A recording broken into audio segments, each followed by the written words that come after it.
오늘 본문의 말씀은 우리의 삶의 현실 속에서 계속해서 반복되어지는 그 일상적인 삶을 어떻게 살아낼 것인가에 관한 그 부분에 대해서 성경이 말씀하고 있습니다.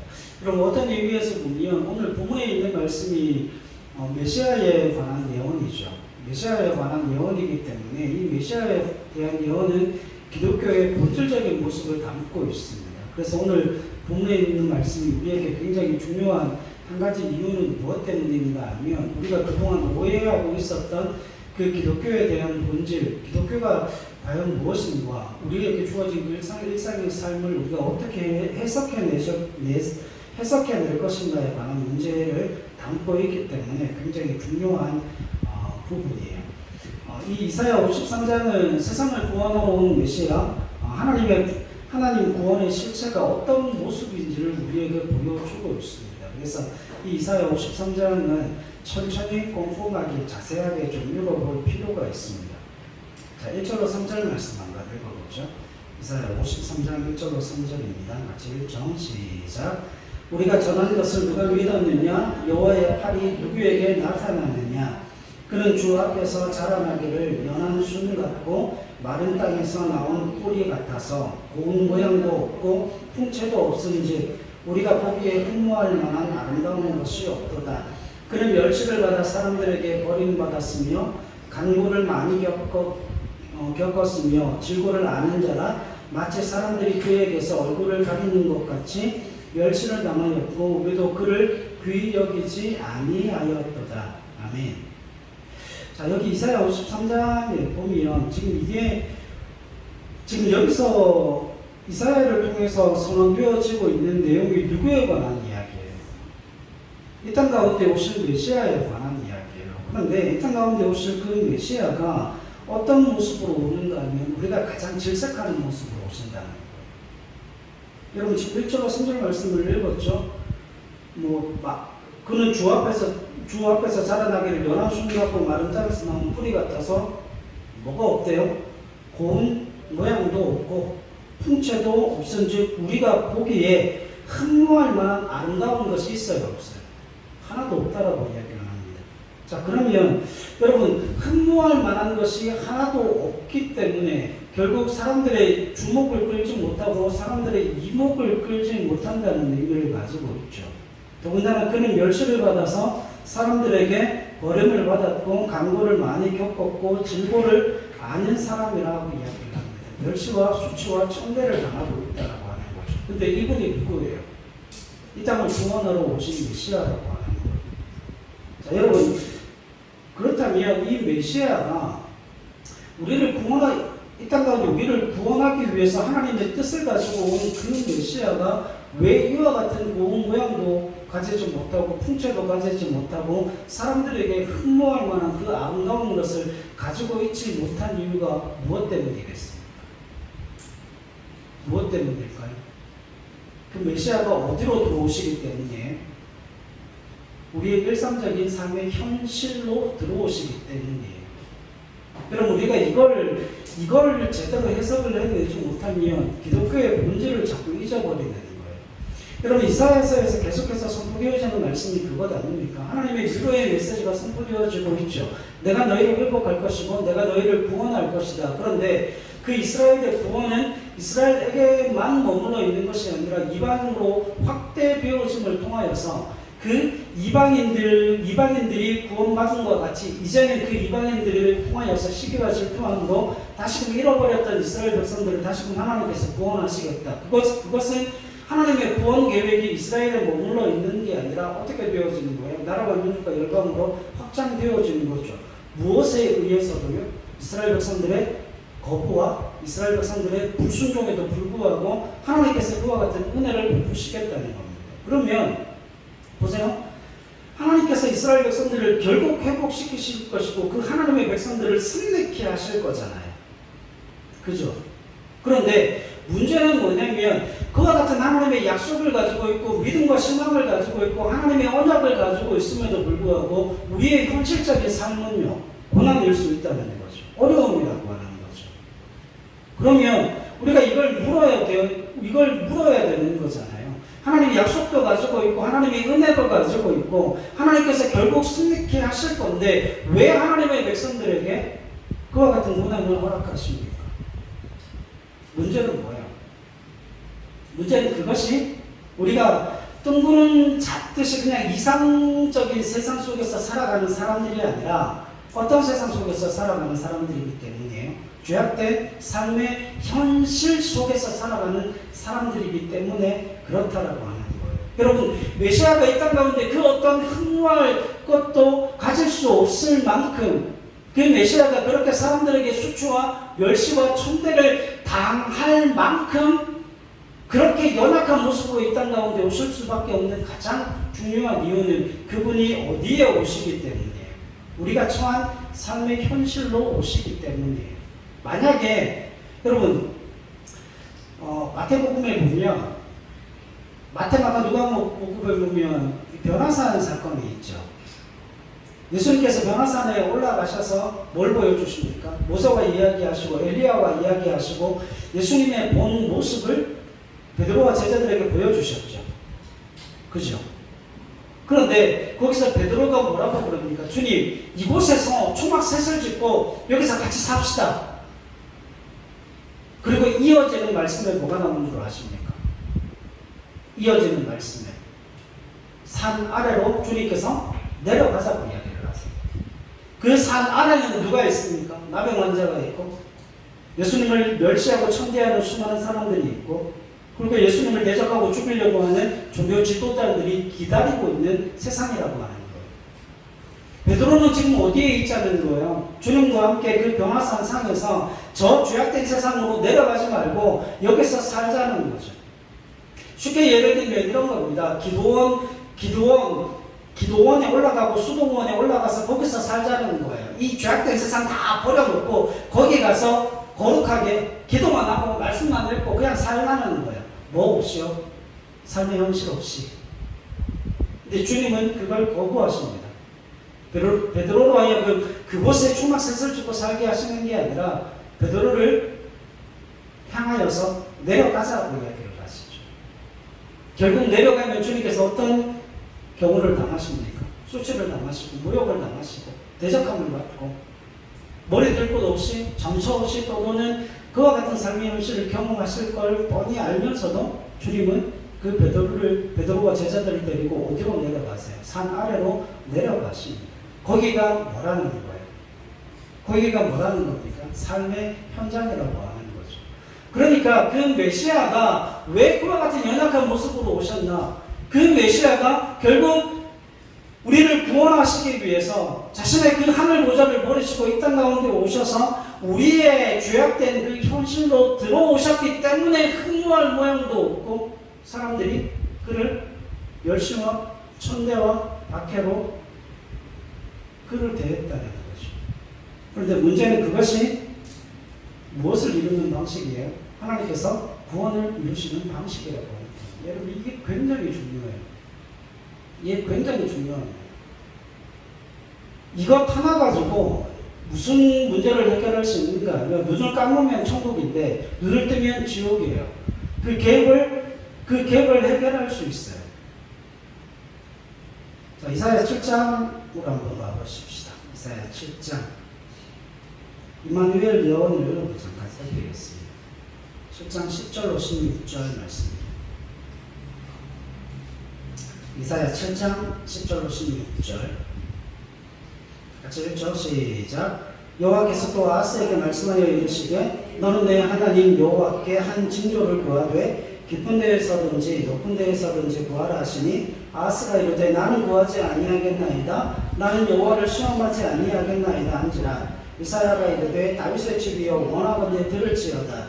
너희가 사람을 괴롭히고서 그것을 작은 일로 여겨 또 나의 하나님을 괴롭히려 하느냐. 그러므로 주께서 친히 징조를 너희에게 주실 것이라. 보라 처녀가 잉태하여 아들을 낳을 것이요 그의 이름을 임마누엘이라 하리라. 그가 악을 버리며 선을 택할 줄 알 때가 되면 엉긴 젖과 꿀을 먹을 것이라. 대저 이 아이가 악을 버리며 선을 택할 줄 알기 전에 내가 미워하는 두 왕의 땅이 황폐하게 되리라. 아멘. 여러분 여기서 지금 임마누엘 영혼이 주어지고 있죠. 이 말씀이 주어진 배경이 굉장히 중요해요. 여러분 아하스 왕 때에 북이스라엘과 아람이 연합해서 이스라엘 남유다를 쳐들어옵니다. 그런데 그 남유다를 쳐들어오는 그 과정 가운데 이 아하스와 그 신하들이 사시나무 떨듯이 떨어요. 왜냐하면 이길 수가 없거든요.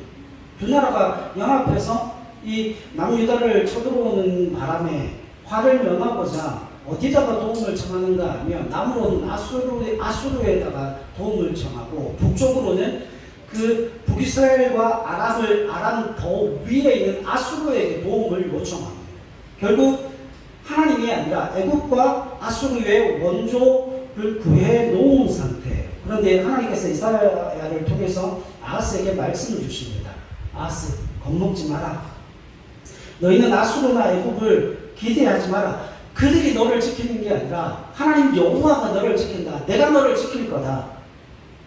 그러니까 아하스가 그 말을 믿어야 합니다. 아하스가 그 말을 안 믿습니다. 하나님은 다시 이사야를 보내서 아하스에게 이렇게 이야기합니다. 그러면 정 믿지 못하겠거든 징조를 구해라. 그러니까 아하스가 뭐라고 그래? 나는 구하지 않겠나이다. 여호와를 시험하지 않겠습니다. 이건 믿음이 있는 소리 없는 소리? 믿음이 없는 소리예요.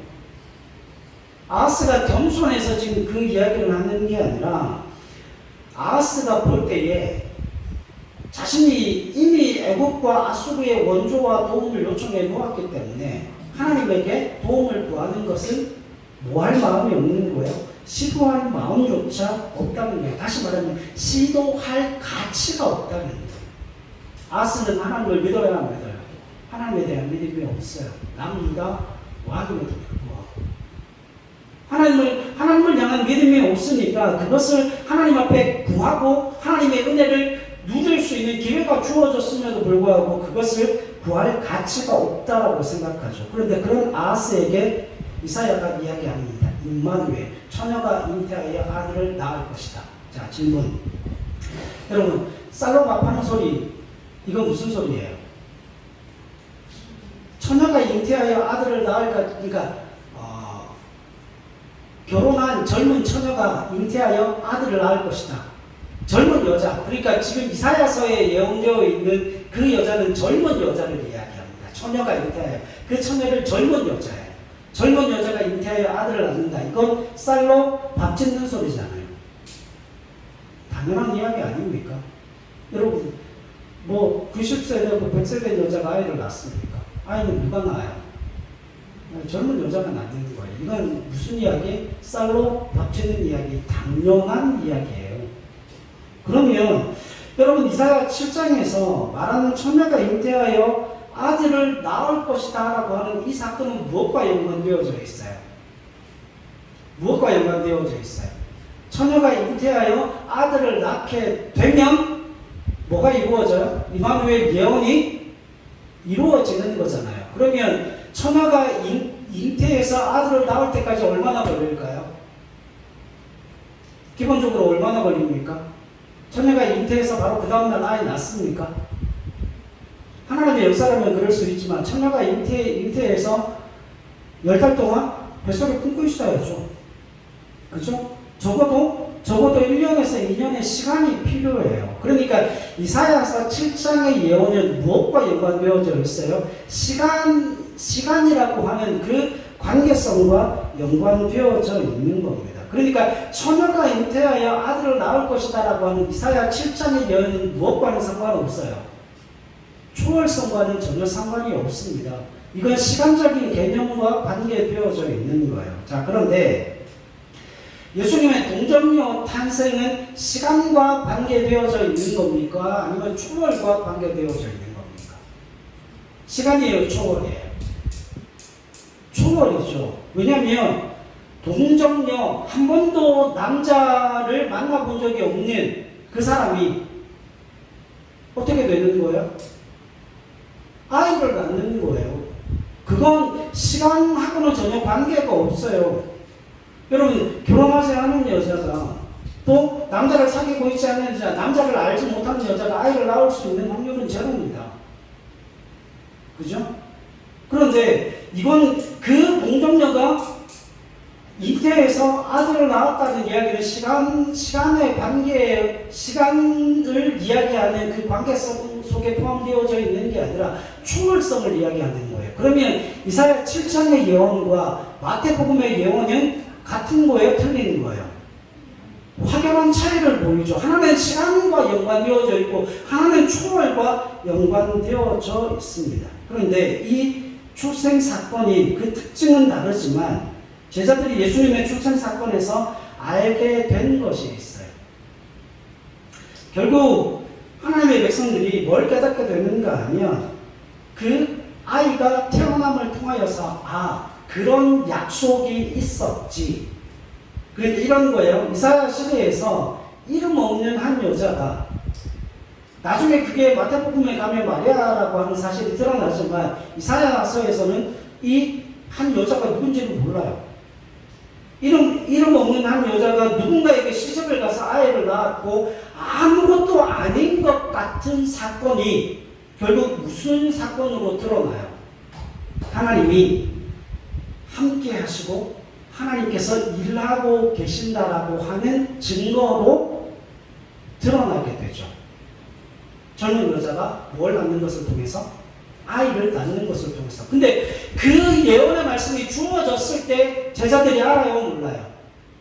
아수도 몰랐고 누구도 몰랐어요? 하나님의 백성들도 몰랐어요. 근데 그 아이가 태어나고 난 이후에 그 아이가 태어나고 그 임마누엘 예언이 성취되어지게 될 그때에 그때 하나님이 그 약속의 말씀을 주셨던 것이 지금 이 아이를 통해서 이루어졌고 이 아이를 통하여서 그 아이가 엄마 아빠라고 하기 전에 두 나라가 멸망하게 되어질 것. 그러니까 그와 같은 내용들이 무엇을 통해서 이루어졌는가 하면 정말 이름도 없는 한 여자가 누군가의 집에 시집을 가서 아이를 낳았어요. 그건 정상적인 일이에요? 비정상적인 일이에요? 그건 지극히 일상적인 삶 아닙니까? 일상적인 삶의 상황 속에서 일어나고 있는 일이에요. 그런데 그 아무것도 아닌 것 같은 사건, 한 여자가 남자와 결혼해서 아이를 낳는 게 그게 뭐 대단한 일입니까? 그런데 아무렇지도 않은 정말 아무것도 아닌 것 같은 그 사건을 통하여서 하나님의 일하심이 뭐하고 있어요? 보여지고 있는 거예요. 하나님의 일하심의 역사가 그들 가운데 밝히 드러나고 있는 거예요. 그러니까 나중에 보니까 예수님의 동정녀 탄생도 제자들에게 무엇으로 다가오게 됐죠? 하나님의 역사와 하나님의 일하심의 증거로 동정녀 탄생이 다가오고 그걸 해석할 수 있게 되어지는 거죠. 무엇을 통해서요? 그게 삶 속에 일어나고 난 이후에야 그들이 깨닫게 되어진다라고 하는 겁니다. 자, 그러니까 여기에 굉장히 중요한 한 가지 사실을 반드시 기억하셔야 합니다. 여러분, 우리 일상에서 일어나는 아무것도 아닌 것 같은 일들이 결국 무엇을 증명하고 무엇을 드러내고 무엇을 나타냅니까? 하나님의 간섭하심과 하나님의 일하심과 하나님의 지극히 신실하시고 하나님께서 베풀어 주시는 은혜임을 우리의 일상적인 아무렇지도 않은 그 일상적인 삶 속에서 그 모든 일들이 우리에게 뭘 하고 있는 거예요? 증언하고 있는 거예요. 여러분, 하나님께서 오늘 우리에게 눈을 떠서 이 하루를 허락하신 이 하루의 삶 속에 하나님의 은혜가 얼마나 많이 부어지고 있는지 몰라요. 그걸 누리고 못 누리고 그걸 경험하고 경험하지 못하고 그걸 깨닫고 깨닫지 못하는 것 누구에게 달려있는 문제입니까? 그건 내게 달려있는 문제. 왜냐하면 하나님은 뭐하고 계시는 분이십니까? 그 아무것도 아닌 일상 속에서 하나님의 기적을 베푸시고 그 아무것도 아닌 일상의 삶 속에서 하나님의 섭리와 간섭과 그 신실하심과 그 은혜를 베풀고 계시는 하나님이시기 때문에 그렇습니다. 자, 여기서 한 가지 기억하셔야 돼요. 여기서 한 가지 기억하셔야 돼요. 메시아가 어떤 상황에 오셨습니까? 메시아가 어떤 상황에 오셨어요? 그 거룩하신 분, 그 존귀하신 분, 온 우주 만물을 다스리는 창조주 하나님이 어떤 상황 속에 들어오신 거예요? 우리의 현실로 들어오셔서 어떤 모습이냐는 거죠. 풍채도 뭐 볼품이 없고 인간적으로 볼 때에 그 어떤 흠모할 만한 것이 없는 모습으로 이 땅 가운데 오셨다는 거예요. 그건 무슨 이야기입니까? 너무나 지극히 평범하게 오셨다는 거예요. 자, 여러분 요한복음 기억하십니까? 요한복음에 보면 예수님께서 살아가시는 그 일상적인 삶의 상황 속에서 나사렛이라고 하는 그 변두리 지방에서 예수님께서 능력을 드러내시고 많은 가르침을 주셨어요. 그러니까 예수님의 제자들이 아니라 예수님의 형제들이 뭐라고 이야기합니까? 야, 네가 그렇게 능력이 있는데, 네가 그렇게 본세가 있는데 왜 이 작은 시골 마을에서 그 일을 행하고 있냐? 좀 더 넓은 지역으로 가서 더 많은 사람들이 있는 예루살렘으로 가서 그곳에서 네가 가지고 있는 능력을 행하고 네가 많은 사람들에게 교훈을 줘서 뭘 얻으라고요? 명성과 지위를 좀 얻어라. 그렇게 능력이 많은 사람이 숨어 다니는 경우는 없다 라고 이야기하면서 예수님을 조롱하죠. 여러분, 그렇다면 이 땅 가운데 메시아로 오신 그 예수님께서 그 나사렛에서 어떤 삶을 사셨다는 거예요? 어떤 삶을 사셨다는 겁니까? 여러분, 지극히 평범한 그 목수의 일을 행하셨다는 거예요. 그 목수의 일을 행하신 그 삶 속에서 뭐가 일어나게 되는 거죠? 하나님의 역사가 그를 통해 드러나고 나타나게 되어진 거라고요. 여러분, 이제 예수님의 삶이 하나님이 하신 모든 약속의 본질적인 내용을 드러내고 있잖아요. 예수님의 삶이. 그죠? 그러면 그 예수님의 삶이란 성경이 뭐라고 이야기합니까? 그 예수님의 삶이 성경이 뭐라고 이야기를 해요? 현실이라고 이야기를 해요. 그 누구도 알아주지 않고, 그 누구도 존귀를 주지 않고, 그 누구도 명성을 얻지 못하는 그 상황 속에서 주님께서 뭐하고 있습니까? 여전히 일하시고 섭리하시고 하나님의 뜻을 드러내시는 그 기적의 현장으로 주님은 그 일상적인 삶을 살아내고 있다라고 말씀하십니다. 자, 마태복음 22장으로 한번 가보십시다. 마태복음 22장은 표시를 잘 해놓으세요. 22장 31절로 33절입니다. 이 하나님이 죽은 자의 하나님이 아니라 산 자의 하나님이라고 말씀하세요. 22장 31절로 33절 표시해 놓으시고요. 같이 봅시다. 시작. 31절로 33절 시작. 죽은 자의 부활을 논할진대 하나님이 너희에게 말씀하신 바 나는 아브라함의 하나님이요 이삭의 하나님이요 야곱의 하나님이로라 하신 것을 읽어보지 못하였느냐? 하나님은 죽은 자의 하나님이 아니요 살아있는 자의 하나님이시니라 하시니 우리가 듣고 그의 가르치심에 놀라더라. 아멘. 여러분, 이전에 아브라함을 불러내신 분이 뭐하고 계신다는 거예요? 지금도 여전히 일하고 계신다라고 하는 의미입니다. 여러분, 하나님은 항상 살아계시는 존재이고 아브라함 또한 어떤 존재라고 하는 거예요? 살아있는 존재라고 하는 거예요.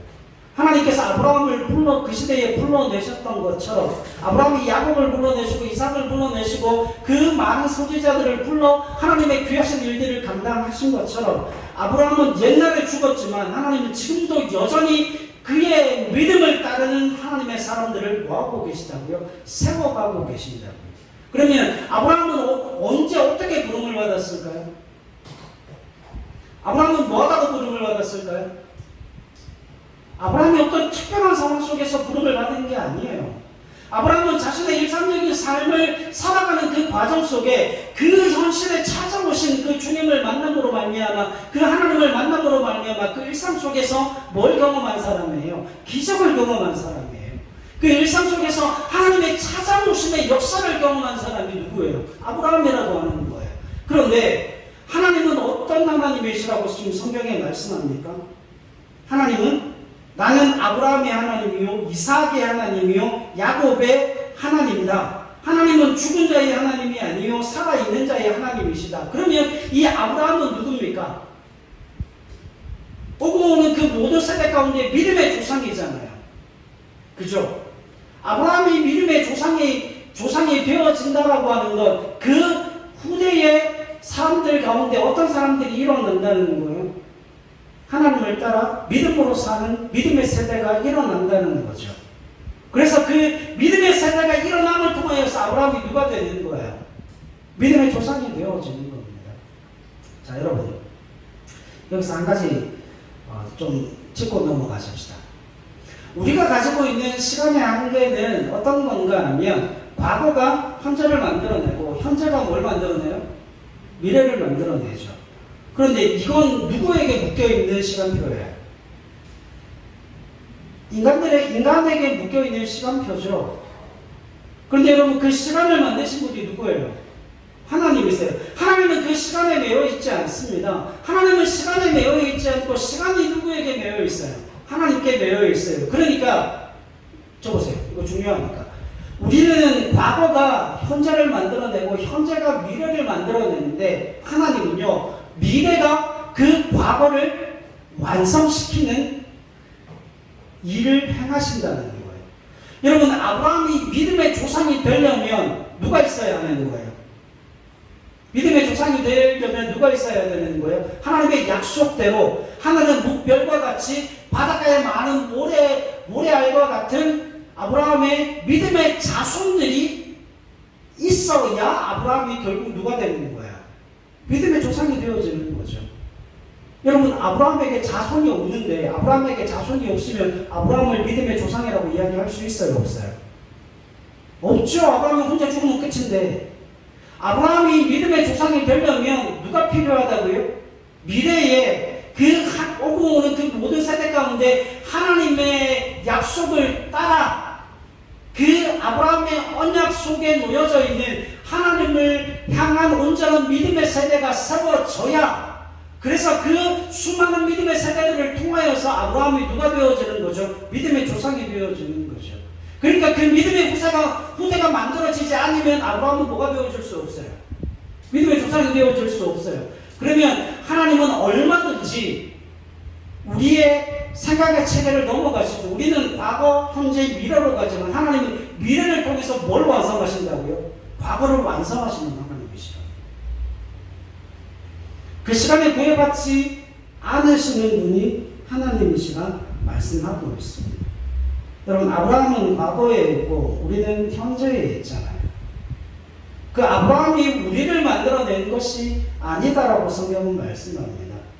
하나님은 아브라함과 모세와 다윗과 엘리야와 함께 일하셨듯이 지금 누구와 함께 일을 하시는 거예요? 지금 누구와 함께 일하시는 거예요? 여러분, 살아있는 하나님의 백성들과 일하시는 거예요. 하나님이 지금 아브라함과 일하실 수 있을까요? 하나님은 누구의 하나님이시라고요? 살아있는 자의 하나님이시라고. 그러면 나는 살았어요, 죽었어요? 여러분들은 살았어요, 죽었어요? 그럼 저는 누구고 여러분들은 누굽니까? 하나님이 함께 일하시는 하나님의 동력자들인 거예요. 여러분, 그들의 영웅적이고 위대한 것들이 우리를 만드는 것이 아니라 이 모든 것의 핵심이 되시는 분은 주님이십니다. 그 주님이 사람의 모양으로 나타나서 멸시와 외면을 받으신 분이시고, 하나님이 그 예수 그리스도 안에 모든 것을 담아내신 분이세요. 하나님은 아무것도 아닌 것 같은 우리 안에도 뭘 만들어내실 수 있다고요? 최고의 능력과 권능으로 하나님의 영광을 담아내실 수 있는 거예요. 어디에서요? 어디에서요? 다람쥐 쳇바퀴 돌아가는 정말 내가 생각하기에 이게 이런 일상이 도대체 무슨 의미를 담고 있고, 도대체 이런 일상이 하나님의 영광을 노래하고, 도대체 이런 일상이 어떻게 하나님의 나라를 세워가는 그와 같은 일상들이 되어질 수 있을까? 우리는 고민하고 우리는 한계에 부딪히지만, 하나님은 아무것도 아닌 것 같은 우리의 그 일상 속에 하나님의 권능과 하나님의 능력을 담아내십니다. 그건 누가 하시는 거예요? 하나님이 하시는 거예요. 누구를 부르셨든 아브라함을 불러 세우셨대. 야곱을 부르시고 그 엘리야를 들어 사용하신 거죠. 여러분도 오해하시면 안 됩니다. 엘리야가 그 갈멜산에서 850대 1로 싸워서 이겼어요. 진 게 아니에요. 이겼어요. 이기고 난 이후에 영적인 피폐함이 와서 이세벨이 내가 너 만나면 죽여버리겠다 그 말 한마디에 도망가잖아요. 하나님의 산 호렙으로 도망가는데 그때 엘리야가 이렇게 얘기합니다. 하나님 나 힘들어요. 나 죽여주셔요. 나 그냥 천국 가겠습니다. 나 천국 갑니다. 그냥 죽여주십시오. 그러니까 하나님이 뭐라고 그러세요? 엘리야야 먹고 기운 차려라. 내가 바알에게 무릎 꿇지 않은 몇 명 남겨뒀어요? 7,000명을 남겨두셨답니다. 그 바알에게 무릎 꿇지 않는 그 7,000명의 사람들을 남겨둠을 통하여서 하나님의 역사가 흘러가게 하는 거예요. 근데 그 7,000명의 사람들 어디 있어요? 그 7,000명의 사람들 어디 있습니까? 궁금하시죠? 궁금하면 500원. 저도 너무 궁금해요. 근데 그 바알에게 무릎 꿇지 않는 그 7,000명의 사람들이 어디 있는가? 그들의 삶의 현장 가운데 있어요. 그들의 삶의 현장은 어디입니까? 이세벨이 득세하고 아합과 같은 우상 숭배자들이 득세하는 그 삶의 현장 속에 누가 있는 거예요? 바알에게 무릎 꿇지 않는 7,000명의 하나님의 사람들이 하나님께서 예비해 두셨다는 거예요. 여러분 그러면 그와 같은 정말 악한 지옥과 같은 현장 가운데 그 7,000명이 남겨져 있고 그 7,000명이 바알에게 무릎을 꿇지 않고 자신의 믿음을 지켜 그 하나님의 뜻을 이루어 가려면 그 사람들의 삶 가운데 뭐가 주어져야 됩니까? 여러분 은혜가 주어져야 되는 거예요. 하나님의 은혜가 부어져야 되는 겁니다. 세상과 타협하지 아니하고 힘들고 어렵지만 그 고난의 길을 믿음으로 걸어가겠다라고 하는 그들의 믿음과 결심 가운데 하나님의 성령의 강력한 임재의 역사가 드러나고 나타날 뿐만 아니라 그들의 삶의 자리에 하나님의 은혜와 하나님의 능력과 하나님의 권능과 하나님의 영광이 그들의 삶 속에 담겨져야 하나님의 역사가 일어날 수 있는 거예요. 근데 여러분 그들의 삶의 현장을 하나님께서 뭘로 바꾸어 가십니까? 하나님의 임재와 권능의 현장으로 하나님이 바꾸어 가신다는 거예요. 여러분 저와 여러분들이 대면하고 있는 그 매일의 일상은요, 저와 여러분들이 대면하고 있는 그 매일의 일상은 우리가 생각하기에 늘 지옥이라고 생각하지만 천만의 말씀입니다. 그 지옥과 같은 일상 가운데서 무엇이 주어진다고요? 하나님의 은혜가 주어진다고요. 근데 그렇게 은혜 받으면 된다고요? 안 된다고요? 그렇게 은혜 받으면 된다고요? 안 된다고요? 여러분 그렇게 은혜 받으면 안 돼요. 은혜는 두 가지 비율이 있다고 했잖아요. 하나님의 인자하심을 통해 은혜가 부어질 수도 있지만 하나님의 준엄하심을 통해서도 은혜가 부어질 수 있습니다. 여러분 그 7,000명의 사람들, 하나님께서 남겨두신 그 7,000명의 사람들은 이스라엘 백성들이 영적으로 가장 완악할 때에, 영적으로 가장 타락해 있을 때에 하나님의 준엄한 심판 가운데도 하나님이 일하고 계심을 보여주는 7,000명의 사람들이에요. 그들을 통하여서 세상은 변화되어지게 될 겁니다. 그 7,000명을 통하여서 변화된 세상을 통하여, 변화된 이스라엘을 통하여 하나님이 기대하고 하나님이 원하시는 바가 뭡니까? 하나님의 인자가 흘러 그들 가운데 은혜가 베풀어지는 거예요.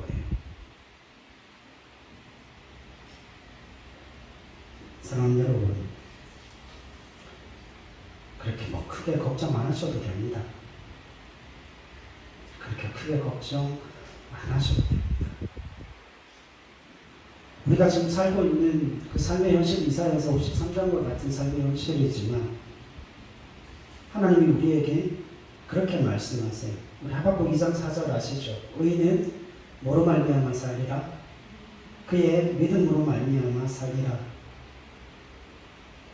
여러분 이 내용들 잘 아시잖아요. 하나님 왜 이 나라 이 민족이 왜 이 모양입니까? 하나님의 법을 지키는 사람도 없고 의로운 자도 없고 오히려 악에 이기고 하나님을 모르는 악한 사회가 되었는데 하나님 왜 침묵하십니까? 그러니까 하나님 말씀하세요. 아니다. 나 침묵하지 않는다. 난 일한다. 너희가 더 힘들어지고 더 어려움을 당할 거다. 그러니까 하나님 하박국이 묻습니다. 하나님이 그렇게 진노하신다고요? 하나님이 그렇게 다 무너뜨리신다고요? 하나님 의로운 자도 다 함께 벌을 받아야 합니까? 거기에 대한 하나님의 답이 의인은 그의 믿음으로 말미암아 산다라는 거예요. 여기에 의인조차도 무엇과 묶이는 거예요? 의인조차도 무엇과 묶이는 겁니까? 하나님의 심판과 세상의 못난 그 모든 상황 속에 의인들이 함께 묶여지는 겁니다.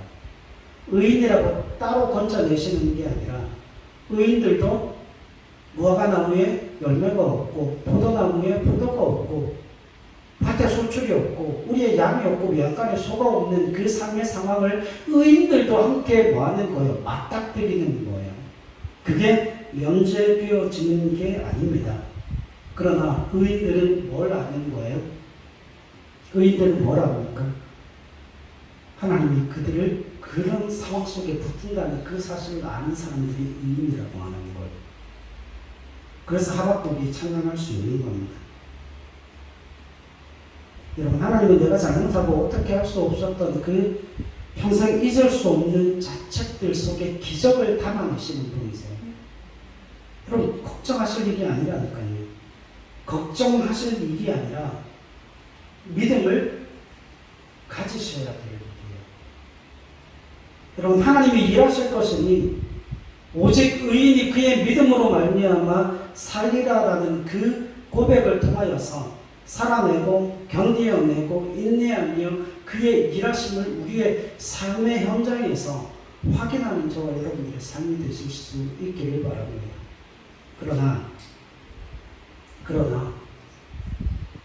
우리가 애써 하나님 앞에 기도해야 하는 건 하나님 우리가 기꺼이 그 하나님의 말씀에 순종하고 하나님 우리가 기꺼이 하나님의 그 뜻에 순종하겠사오며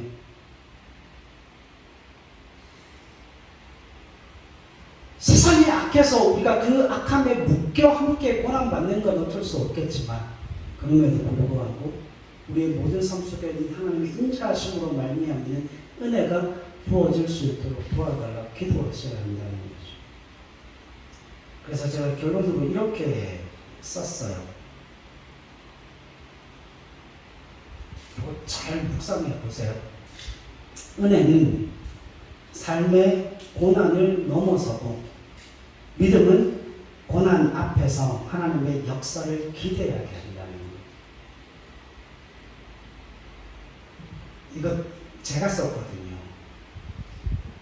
제가 요즘 묵상하며 기도하며 쓴 말인데 은혜는 삶의 고난을 넘어서고 믿음은 고난 앞에서 하나님의 역사를 기대하게 한다. 여러분, 이게 하나님의 일하심을 보는 거예요. 제가 요것만 해석해드리고 마칠게요. 여러분, 우리가 어떤 삶의 고난의 현장에 있든지 간에 그 고난의 현장 가운데서 우리가 기꺼이 하나님 앞에 순종하면 거기에는 어떤 은혜가 부어집니까? 인자로 말미암는 은혜가 부어져요. 그죠? 그러나 그 고난의 현장 가운데서 우리가 뭘 하게 되면 하나님의 준엄한 심판을 받게 되면 어떻게 되어진다고요? 지옥과 같은 삶의 현실 속에서 은혜를 누리게 될 겁니다. 근데 전자로 가야 돼요? 후자로 가야 돼요? 전자로 가야 돼요. 그런데 믿음은 그 어떤 고난 앞에서도 뭐를 기대하게 된다고요? 하나님의 역사, 다시 말하면 하나님의 일하심을 기대하게 한다고요. 그러니까 이렇게 생각하시면 돼요. 그 믿음이라고 하는 것은 내가 가지고 싶어서 가지는 게 아닙니다. 내가 가지고 싶어도 가질 수 없는 게 믿음이에요. 우리가 일상적인 삶의 현실이 없으면 일상적인 삶의 현실 속에서 만들어지는 것이 믿음입니다. 그럼 우리가 1년 기도해 보셨죠? 1년 기도하니까 우리 눈에 뭔가 보이는 게 있으십니까? 삶의 변화가 있으십니까? 여러분, 물리적인 삶의 환경도 어느 정도 변하지만 그 물리적인 삶의 환경보다 훨씬 더 큰 하나님의 은혜가 무엇인가 하면 기도하면 할수록 하나님의 역사를 기대하게 돼요. 하나님의 일하심의 은혜를 기대하게 됩니다. 그게 하나님 주시는 은혜예요. 내 삶은 고난인데 회복되겠네, 생명을 얻겠네, 하나님의 능력의 임재가 우리 가운데 임하겠네. 그러나 더 큰 은혜의 역사로 갈 수 있겠네. 그걸 기대하게 되는 거예요. 여러분 그 기대는 믿음의 크기만큼 옵니다. 그건 내가 몸부림치고 용을 쓴다고 해서 가질 수 있는 믿음이 아니에요. 일상적인 삶의 자리에서 쌓여서 그게 믿음이 되어져서 나타나는 은혜입니다. 은혜는 삶의 고난을 넘어서고 믿음은 고난 앞에서 하나님의 역사를 기대하게 합니다. 여러분 우리가 살아가는 정말 보잘것없는 일상적인 너무나 평범한 삶 속에 일하시는 하나님의 은혜가 주어질 겁니다.